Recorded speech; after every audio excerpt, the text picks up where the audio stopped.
I don't think anyone truly understands how heavy a room can feel until they're sitting in one where respect is one-sided. That night, the weight was almost physical. Like invisible hands were pressing on my shoulders while I sat at that long wooden dining table my wife's family was so proud of. They loved that table, polished oak, always spotless, always set perfectly.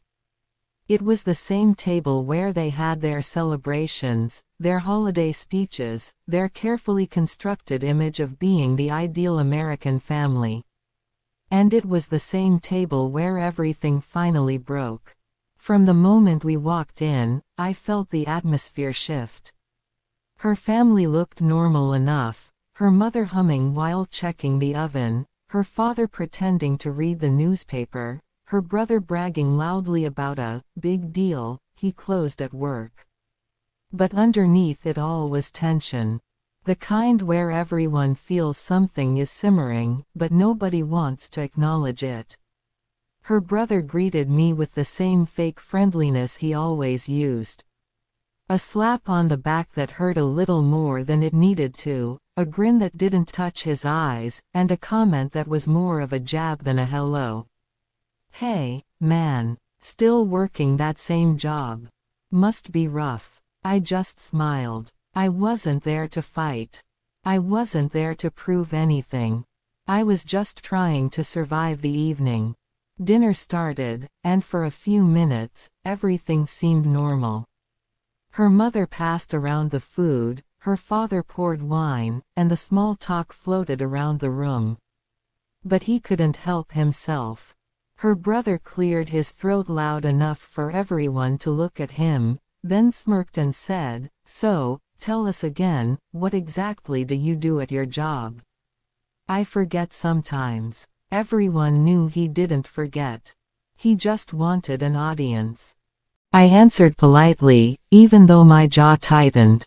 "Same as always. Still in project management." He laughed, too loud. "Yeah, but like, entry-level stuff, right?" My wife glanced at him, then at me, but she didn't say anything. She never did when it came to him. He kept pushing. One insult. Then another. Then another. He brought up my childhood. My family. The neighborhood I grew up in. He mocked the fact that I didn't come from money. He even made jokes about my father who had passed away, a line no decent human being crosses. My wife's fingers curled around her fork. Her mother went quiet. Her father's expression hardened, but none of them spoke. Because in that family, he was untouchable. And when he saw that he'd gotten under my skin, just a little, he leaned back triumphantly, as if he'd won some twisted game. That's when my wife finally snapped. She stood up, her voice cracking the air like a whip. "Just apologize to my brother. Right now. Or pack your bags tonight." Her voice echoed through the room, bouncing off those perfect walls they were so proud of. Everyone stared at me. Her brother leaned back in his chair like a smug king who'd just ordered someone's execution. The smirk on his face grew with every second. He crossed his arms and waited for me to bow. For years, I had stayed quiet to keep the peace. I had avoided conflict, avoided arguments, avoided crossing her brother because I knew how her family worked. They protected him at all costs. But that night something in me shifted. I stood up slowly, not angry, not trembling, just calm. A kind of calm that comes when you finally stop caring about the opinions of people who never respected you in the first place. I walked toward him. Each step made him breathe deeper, as if he thought he was about to watch me break. I stopped right in front of him. He leaned forward slightly, waiting to hear the words, "I'm sorry." Instead, I whispered one quiet sentence against his ear. "Should I tell them what you messaged my coworker?" His entire body stiffened. His smirk died instantly. His confidence collapsed. His eyes darted around the room, terrified. I stood up straight, reached into my pocket, unlocked my phone, and placed it gently, almost gracefully, on the dining table. Everyone leaned forward. And there, displayed on the bright screen in front of his horrified family, were all the messages.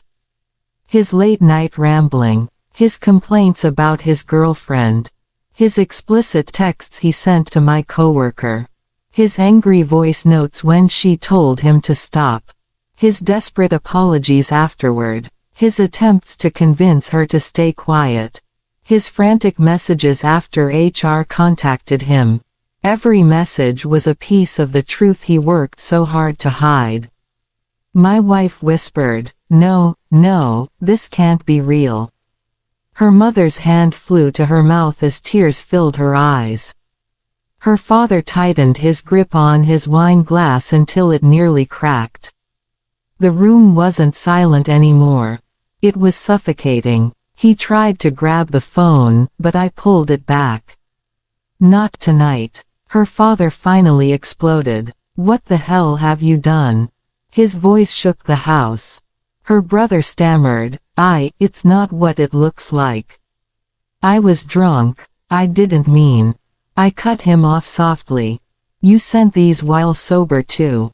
You know that." My wife finally turned to me, her voice barely a whisper. "Why didn't you tell me?" I looked at her with a calmness she'd never seen before. "Because I was protecting your family. Even when your family wouldn't protect me." Her father stormed toward his son. "You lied to me. You lied to all of us." Her brother shrank down into his chair, the arrogance drained out of him. While chaos erupted behind me, I walked to the hallway. Picked up my keys. No bag. No suitcase. No clothes. My wife ran after me. "Please, don't leave. We can fix this." I didn't mean what I said. I turned to her. "You told me to leave without even asking what he did. Without even thinking for a second that I might deserve better." Her eyes filled with tears, but they weren't enough anymore. I opened the door. I stepped outside. And right as the door slowly closed behind me, I heard her father shout, "Don't let him leave. Let him leave. Get him out of my house." Her brother didn't move. For the first time in his life, he had no power. Outside, the cold air felt like freedom. Real freedom. I stood there for a moment, watching the light from the dining room flicker behind the curtains as shouting continued inside. For once, I wasn't the quiet one. I wasn't the target. I wasn't the outsider forced to swallow humiliation. I was the truth. And tonight, truth had a voice. The next morning, HR emailed me. They didn't need anything else from me. The evidence spoke for itself. He was terminated, effective immediately. Later that afternoon, my phone buzzed again. Not from my wife. From her father. He didn't apologize, he never would. But he said, "I respect how you handled things." In his world, that was the highest form of apology he could offer. Days passed. Their perfect family image shattered.